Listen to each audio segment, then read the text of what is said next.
Você já aprendeu que para ser um bom profissional de mecânica tem que se aperfeiçoar cada vez mais. Quer dizer, a gente tem que ficar por dentro do assunto para poder dominar os elementos de máquinas. E é por isso que na nossa teleaula de hoje você vai conhecer outros elementos de fixação tão importantes quanto os rebites que você estudou até agora. Nesta teleaula, você vai conhecer os pinos e as cupilhas, também chamadas de contrapinos. Você vai aprender como e quando eles são usados e as pequenas diferenças que esses elementos de fixação têm entre si.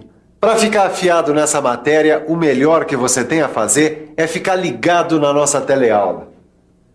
Quer saber por que eu estou tirando a roda desse kart? Essa aqui é a máquina possante do meu vizinho, seu Jair. Eu vou dar uma regulada geral no motor, nas rodas. Olha, e não quero ver ninguém batendo pino na hora do aperto. Por isso, preste atenção que a nossa teleaula está começando.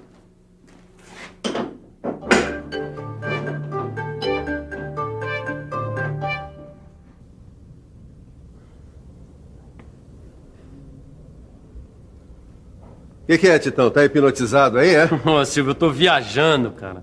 Viajando numa dobradiça, Titão. Mete o pé no breque, rapaz. Que nada, eu tô aproveitando a minha hora do almoço pra me aperfeiçoar cada vez mais sobre elementos de máquinas. Só que aí eu dei uma olhada nessa peça e fiquei lembrando do que você me falou sobre elementos de fixação.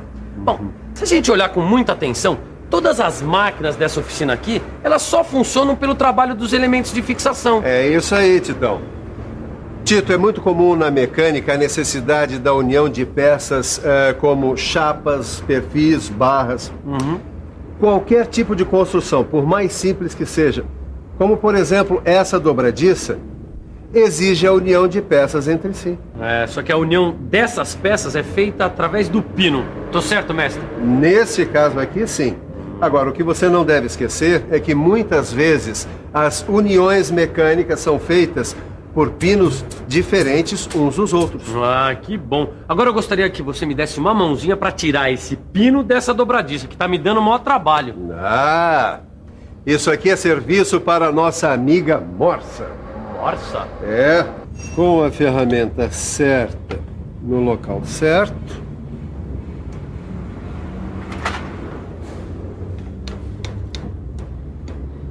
Apenas uma batidinha. Pronto. Está resolvido o seu problema. Obrigado, mestre. Agora eu vou poder arrumar meu armário. Na verdade, eu tinha que trocar as dobradiças que estavam enferrujadas. Pois então não esqueça de usar um bom lubrificante que é para ter as dobradiças funcionando melhor e por mais tempo. A finalidade de um pino é ajustar ou fixar os elementos de máquinas.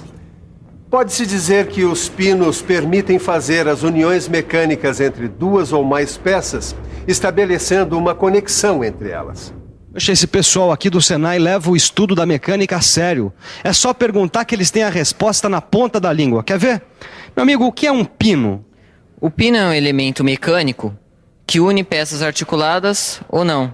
E nesse tipo de união, uma das peças pode se movimentar por rotação. Eu não falei que o pessoal daqui é craque? Se você também quer ficar craque, então preste atenção. Os pinos são elementos de fixação de peças que apresentam movimentos relativos ou não. Tudo bem, mestre Silvio, eu já registrei. Os pinos são elementos de fixação de peças que apresentam movimentos relativos ou não. E o que mais? Manda mais conhecimento sobre pinos que eu quero ficar tão craque quanto você nesse assunto. Esse, seu Titão. Estão vendo?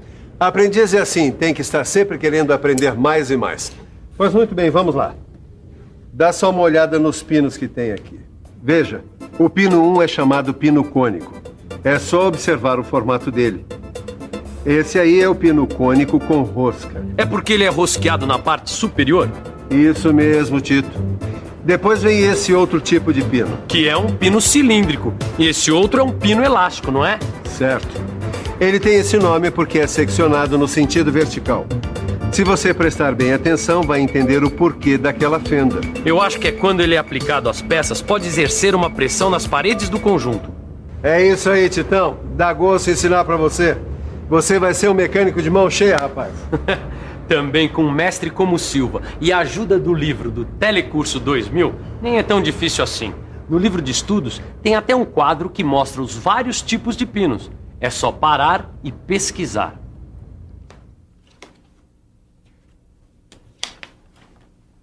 O Edgar, a gente precisa prestar muita atenção na hora de especificar os pinos no projeto do nosso kart, hein? A gente tem que levar em conta o diâmetro nominal, o comprimento, a função do pino. Isso sem esquecer da norma, hein? Norma? Que norma é essa, neguinho? A norma técnica de padronização dos elementos de fixação. Olha, isso é muito importante, viu? É bom você ficar por dentro. A norma técnica determina que para se designar um pino, a gente tem que levar em consideração 3 fatores importantes: o diâmetro, o comprimento e a função do elemento de fixação. Ainda bem que existe a norma técnica de padronização, né? Sem ela ia dar um trabalho danado na hora de realizar o projeto, viu? Não, imagina na hora de construir o nosso kart. Na junção das peças, se a gente não tivesse o elemento de fixação adequado. E para evitar esses desencontros é que a norma técnica indica as medidas certas para cada elemento de fixação. É só usar a norma técnica, a gente não vai ter que esquentar a cabeça na hora de fixar as peças. Mas, Edgar, me diz uma coisa. Deve existir um número maior de elementos de fixação, não?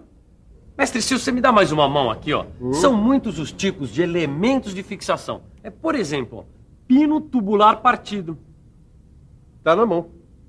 Tá na mão e aí no seu livro de estudos. O pino tubular partido é fabricado com fita de aço mola enrolada.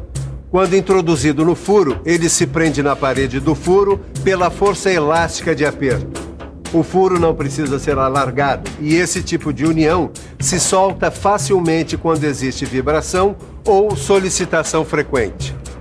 E esse tipo de pino aqui, o pino estriado, Silva? Espera aí que eu já te mostro.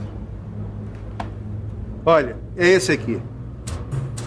Os pinos estriados são pinos inicialmente cilíndricos, em cujas superfícies são feitas canaletas longitudinais em forma de V.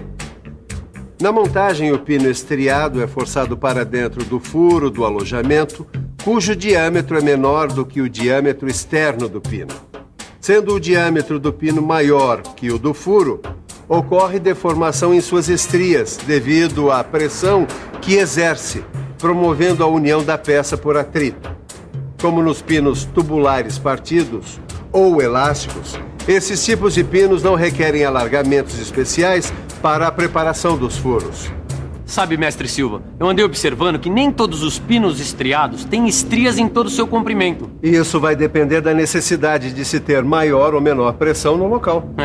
Eu gostei mesmo da vantagem dos pinos tubulares partidos e dos pinos estriados que não precisam ser alargados. Bom, eu queria agora que você mostrasse a utilização dos pinos estriados. Olha aqui. Aqui você tem 3 uniões feitas com pino estriado. Veja o pino em cada uma delas. Olha, vocês fizeram muito bem em vir até aqui à minha oficina. Aqui no kart, a gente pode ver elementos de fixação que são muito importantes na sua montagem. E isso vai ajudar vocês a montar o kart de vocês. Não falei que era uma boa ideia visitar a oficina do seu Ananias? Quando a gente tiver um patrocinador, ele vai ser o mecânico oficial da nossa equipe. Pisa no breque da imaginação e presta atenção, tá? Então, seu Ananias, quais são os outros elementos de fixação que a gente pode usar no kart? Eu vou mostrar os elementos de fixação que eu encontrei quando dava uma geral nesse kart. Vocês vão conhecer o contrapino ou cupilha. Contrapino? Cupilha? Olha, isso aqui é um contrapino ou cupilha. É um arame fino, parecido com um meio cilindro, dobrado de modo que forma uma cabeça circular e vejam, tem 2 pernas desiguais. Agora, meus projetistas do futuro Fórmula Kart, prestem atenção para ver como esse elemento de fixação é usado. Ele pode ser visto na desmontagem da roda de um carro para trocar as pastilhas de freio. Quando se desmonta uma roda para trocar a lona de freio, fica fácil ver e entender a utilização do contrapino. Vocês viram como se utiliza o contrapino ou cupilha? É só introduzir o contrapino no furo do pino. É por isso que ele se chama contrapino. Depois, vira-se as pernas dele para trás, impedindo a saída do pino ou da porca durante as vibrações das peças fixadas. Bom, agora vocês vão me dar licença que eu tenho que terminar a revisão no kart do seu Jair. Enquanto isso, vocês ficam com a revisão da nossa teleaula. E atenção, se liga aí que é hora da revisão. Na teleaula de hoje, você viu mais alguns elementos de fixação: os pinos e as cupilhas ou contrapinos. Ficou conhecendo vários tipos de pinos. Ficou sabendo também as situações específicas onde cada um destes elementos, os pinos e os contrapinos, são utilizados. Descobriu também que no seu livro de estudos tem uma tabela completa sobre estes elementos. Na teleaula de hoje a gente teve muito trabalho. Eu com o kart do seu Jair e você com os elementos de fixação. Mas sem trabalho nem estudo a gente não vai a lugar nenhum. Bom, agora eu vou tomar um belo banho enquanto você vai dar uma bela estudada. Bons estudos e até a próxima.